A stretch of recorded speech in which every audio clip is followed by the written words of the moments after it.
The day risk was redefined. There was no collapse, no emergency meeting, no visible shock to mark the moment. Risk did not disappear. It simply changed meaning. And almost no one noticed when it happened. To understand how risk was redefined, we need to look at how systems adapt after surviving stress. Each crisis leaves behind lessons, tools, and new language. What once felt dangerous becomes measurable. What can be measured becomes manageable. And what feels manageable slowly stops feeling like risk at all. Over time, risk moved from uncertainty to calculation. Models translated volatility into probabilities. Losses were framed as distributions rather than threats. Exposure became something to optimize rather than avoid.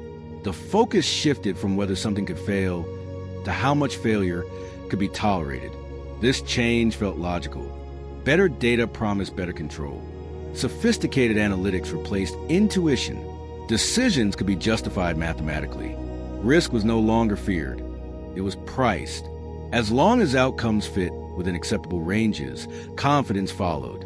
Institutions reorganized around this logic. Strategies expanded where models showed efficiency. Capital was allocated to absorb predicted losses. Rare events were acknowledged, then discounted. The system became comfortable operating close to thresholds it once avoided entirely. Markets reinforced the transition. Volatility was treated as opportunity. Drawdowns were normalized. Investors learned to expect intervention, recovery, or both. Risk no longer signaled danger. It signaled potential reward. The language around uncertainty softened. Regulators adapted as well. Oversight focused on quantifiable exposure. Compliance became evidence of safety. If risk was measured and capitalized, it was considered addressed. What could not be modeled remained difficult to justify concern about. Early signals of change appeared quietly. Shocks felt sharper. Recoveries felt faster. The system moved more confidently through disturbances that once caused hesitation. Risk seemed contained until it began appearing in places models did not expect. This was the opening moment. Risk had not been reduced. It had been redefined from something to fear into something to manage. And once risk stops being feared, behavior begins to change in ways no calculation can fully capture. As risk became something to manage rather than fear, behavior adjusted across the system. Decisions were guided less by uncertainty and more by tolerance. If potential losses fit within model boundaries, action felt justified. The question shifted from text equals text.replace 94, should we 94 to text equals text.replace 94, how much can we absorb 94. Institutions refined this approach relentlessly. Risk limits were calibrated precisely. Capital buffers were optimized, not expanded unnecessarily. Exposure was increased where models showed efficiency. Even if complexity grew as a result. The system learned to operate confidently at the edge of its calculations. This precision changed culture. Judgment deferred analytics. Experience yielded to output. When models agreed, hesitation felt irrational. Risk managers became translators of probability rather than guardians against surprise. What could not be quantified struggled to command attention. Markets absorbed the same logic. Volatility was reframed as noise. Drawdowns became opportunities. Correlation spikes were expected to normalize. Investors trusted that risks priced into assets were risks understood. Confidence followed consistency of recovery. Regulators reinforced the framework unintentionally. Oversight focused on thresholds and ratios. If exposure was measured, capitalized, and disclosed, it was considered controlled. Risk outside the model's scope remained peripheral. Safety became synonymous with compliance. Early distortions emerged subtly. Shocks felt sharper despite similar fundamentals. Liquidity vanished faster under stress. Correlations rose more abruptly. These signals suggested that risk was behaving differently than models assumed.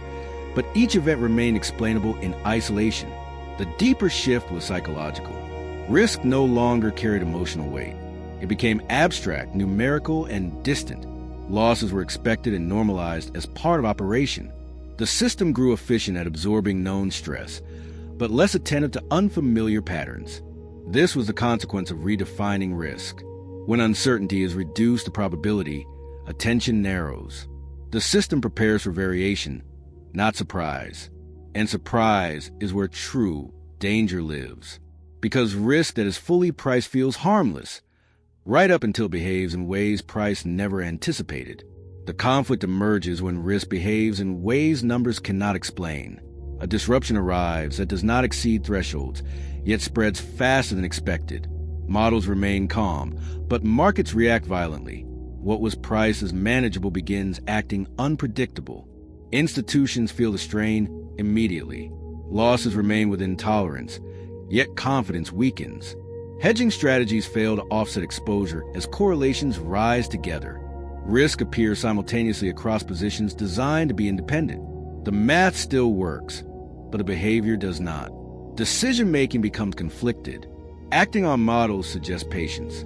Acting on instinct suggests urgency. When analytics and experience diverge, hesitation follows. The system slows at the exact moment it needs clarity. Risk, once neutralized by calculation, regains emotional force. Markets amplify the tension. Volatility spikes without clear cause. Liquidity thins abruptly. Participants question whether risks were misunderstood or simply misbehaving. Confidence in pricing weakens as outcomes drift from expectation. What was treated as noise begins to feel structural. Regulators confront familiar limits. Indicators remain technically acceptable, yet intervention feels necessary. Acting challenges the premise that quantified risk is controlled. Weighting risks allowing dynamics outside the models to accelerate. Oversight built around measurement struggles with uncertainty that cannot be measured quickly. Public perception shifts quietly. Losses are not catastrophic, but they are confusing. If risks were understood, why do outcomes feel surprising? Trust erodes not through failure, but through mismatch between promise and experience. This is the heart of the conflict. Risk that is redefined as tolerable loses its warning power. The system becomes skilled at absorbing expected stress, yet vulnerable to unfamiliar behavior. Models describe the world that was not the one that is forming. When risk escapes its definition, it does not announce itself as danger. It appears as inconsistency, confusion, and hesitation. And those moments, more than losses, reveal how exposed the system has become. Because the greatest risk is not what we know we can absorb, but what behaves differently than we ever planned for. The reckoning arrives when the system accepts that risk cannot be fully translated into numbers. Calculation brought clarity, efficiency, and control, but it also narrowed attention. What was measurable felt safe. What was not became invisible. In response, risk is reframed once again. Models remain essential, but they lose absolute authority. Judgment returns as a counterweight. Uncertainty is acknowledged rather than optimized away.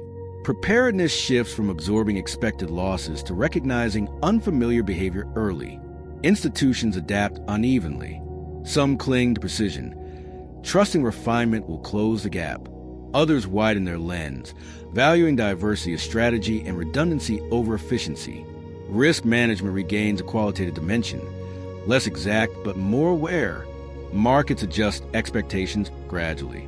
Confidence becomes more conditional. Volatility is no longer dismissed as noise, but examined for meaning. Stability is measured not by smoothness, but by recovery when assumptions fail. Regulators evolve as well. Oversight expands beyond thresholds into system dynamics. Stress is evaluated through interaction, not just exposure. Silence in indicators is treated with caution. The absence of alarms no longer guarantees safety. Looking back, the day risk was redefined marks a pivotal shift. Risk was not eliminated. It was domesticated. In doing so, the system gained control, but lost humility. And humility is often the first defense against surprise. The enduring lesson is not to abandon measurement, but to resist its comfort. Risk lives not only in numbers, but in behavior, perception, and reaction. When those drift, danger follows, even if the math still works. Because the most dangerous risks are rarely the largest ones. They are the ones that no longer feel like risk at all. Subscribe to join the journey. The